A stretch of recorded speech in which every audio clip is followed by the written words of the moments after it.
Bonjour à tous et à toutes, ici Nicolas de Montréal. On est mardi et c'est une magnifique journée ici sur Montréal, centre-ville.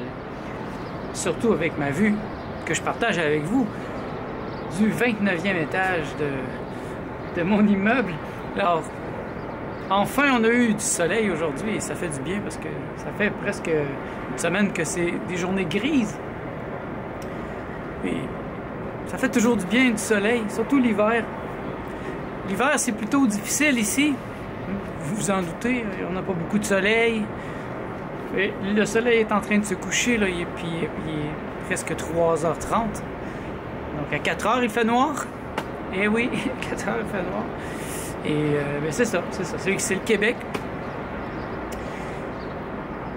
En fait, je suis né ici, donc pour moi, c'est ça la normale. J'ai jamais vécu ailleurs. Je suis pas quelqu'un qui voyage.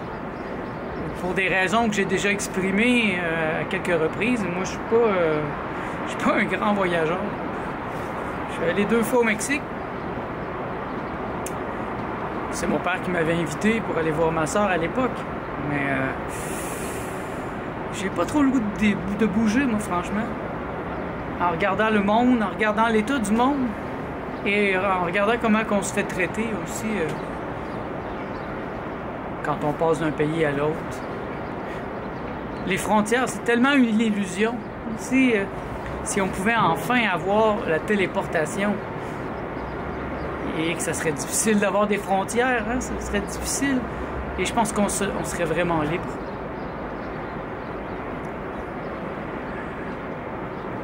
Bon, il y en a qui disent que ce sont des fantaisies, mais moi, je pense que c'est ceux qui ont de l'imagination qui ont le pouvoir de voir le monde tel qu'il est vraiment.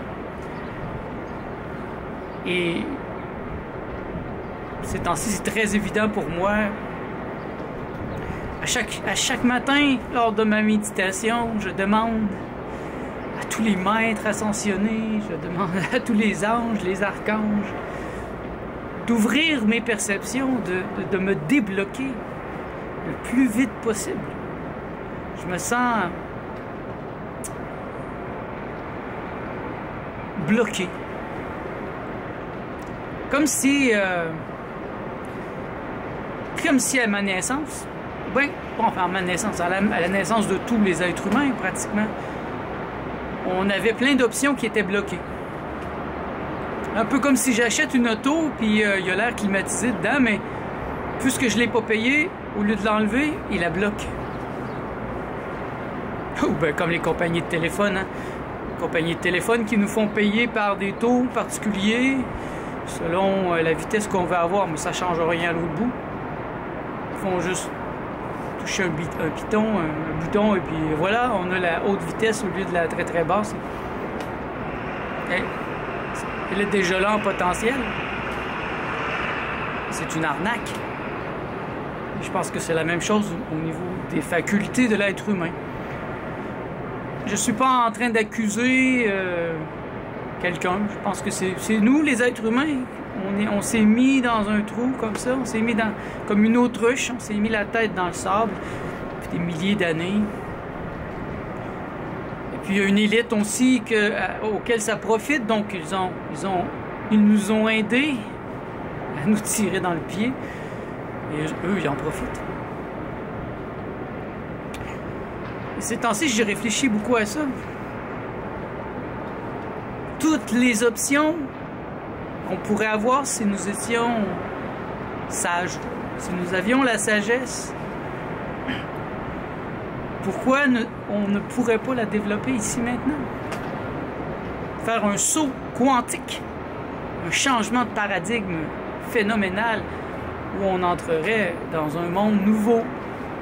Un monde où je n'ai pas besoin de prendre une auto pour me déplacer, mettre du gaz, du pétrole.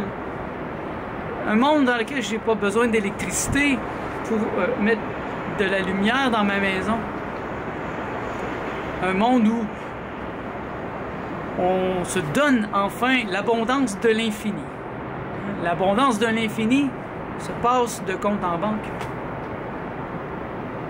Vivre de l'abondance de l'infini, c'est aller chercher l'énergie, la richesse qui est déjà présente autour de nous, la remarquer, y porter attention. Moi, j'ai beaucoup vécu de l'abondance de l'infini dans ma vie. Ça m'a donné beaucoup de temps libre. Mes parents étaient généreux. J'ai pas eu besoin vraiment de travailler quand j'étais chez eux. À Montréal, quand je suis arrivé, ben, j'ai demandé l'aide sociale. Donc, j'ai vécu au crochet de la société.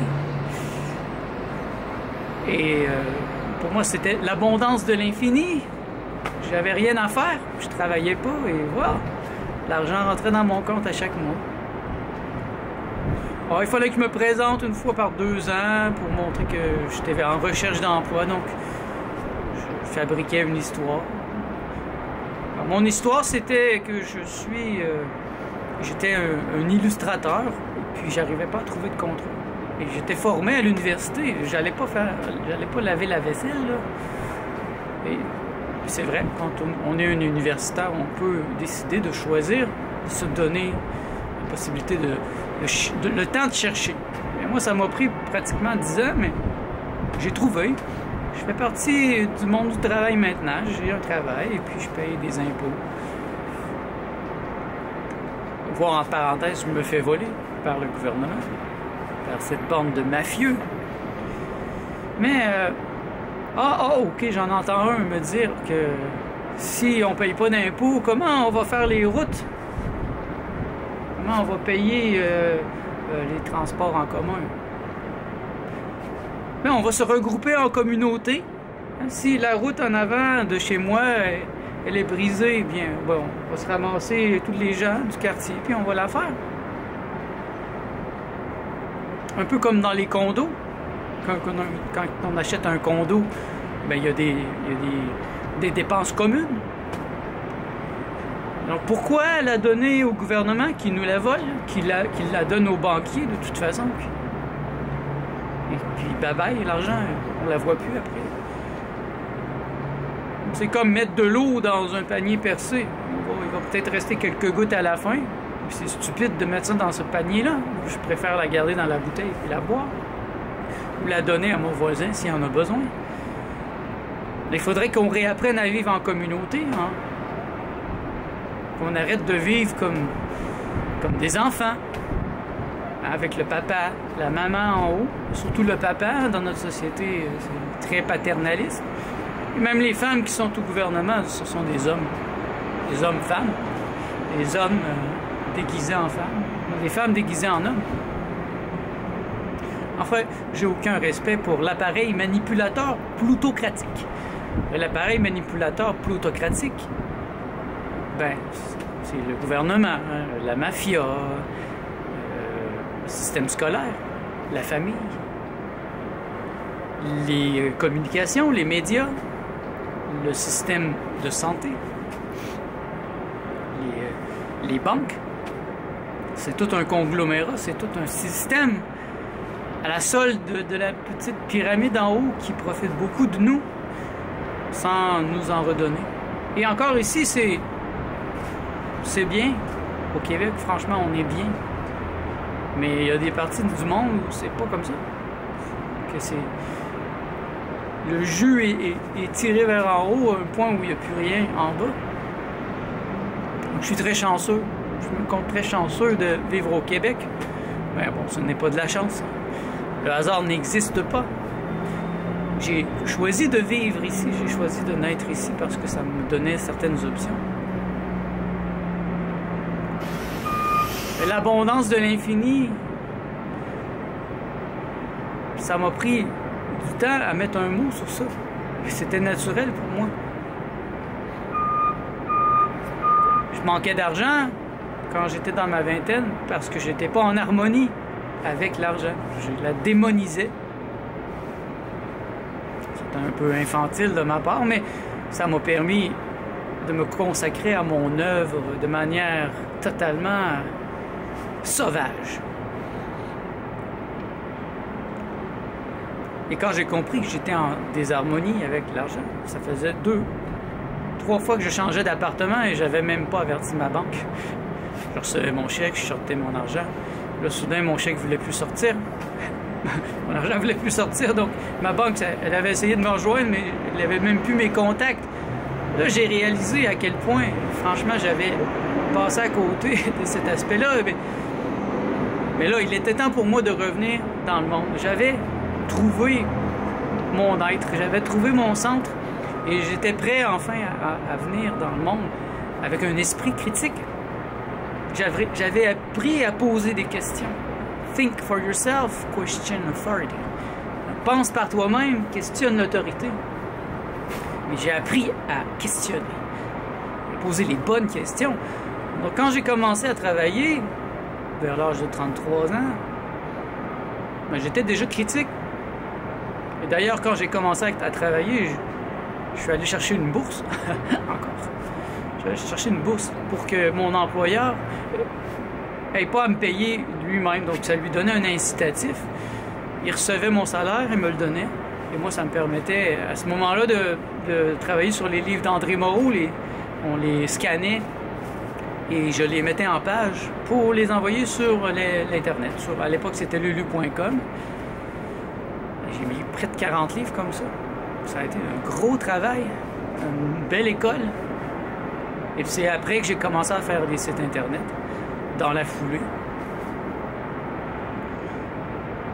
Et encore aujourd'hui, l'abondance de l'infini fait partie de ma vie. Vous voyez ici, il y a une grande abondance dans mon immeuble. Il y a des gens riches.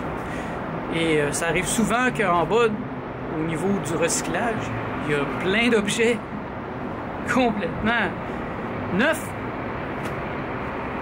Il y a une partie des meubles qu'on a trouvés pour le salon, la chambre, on les a trouvés en bas. Il y a des gens qui déménagent, et puis c'est trop de problèmes, vendent, ils mettent tout ça en bas. Et ben, moi je ramasse ça. Les lumières, les chaises, les tables. J'ai même trouvé de l'argent. C'était un Chinois qui retournait en Chine, puis il laissait son argent. Quand ma soeur vient ici avec sa famille, ils vont au moins 5 fois par jour en bas dans le recyclage voir qu'est-ce qu'ils pourraient trouver. Ils ont trouvé des choses assez incroyables. Diego a trouvé un petit hélicoptère télécommandé qui fonctionnait. Ils ont trouvé... ma soeur, elle a trouvé une carte pour Sport Expert. Il y avait 50 $ dessus. Elle s'est acheté quelque chose. Des foulards. Il y a plein de choses. Du maquillage qui n'avait même pas été ouvert. Du linge pour bébé. Il y a l'abondance de l'infini ici. Faut savoir le voir. Et moi, je n'ai pas une fausse humilité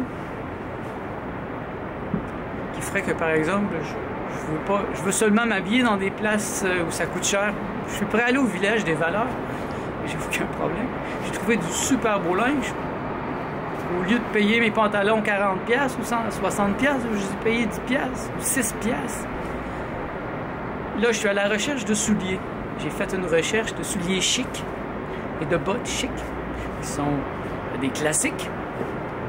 Et j'en ai vu quelques-uns, une fois chez le village des valeurs. Je vais y retourner bientôt pour voir si je peux trouver des souliers chics à très bas prix, que je pourrais bien m'occuper et puis essayer, voir comment je me sens dans ce type de souliers-là. Au lieu de les payer 200$, je vais les payer 30$, 25$. C'est ridicule. C'est l'abondance de l'infini. Maintenant, je sais que je vais aller voir toujours... ma batterie sur le point de me lâcher. Et pour être certain que tout se passe bien et que je ne sois pas coupé en plein milieu, je vais vous laisser là-dessus aujourd'hui. Je vous laisse réfléchir à ce que je vous ai dit, puis on se revoit dans le prochain vlog.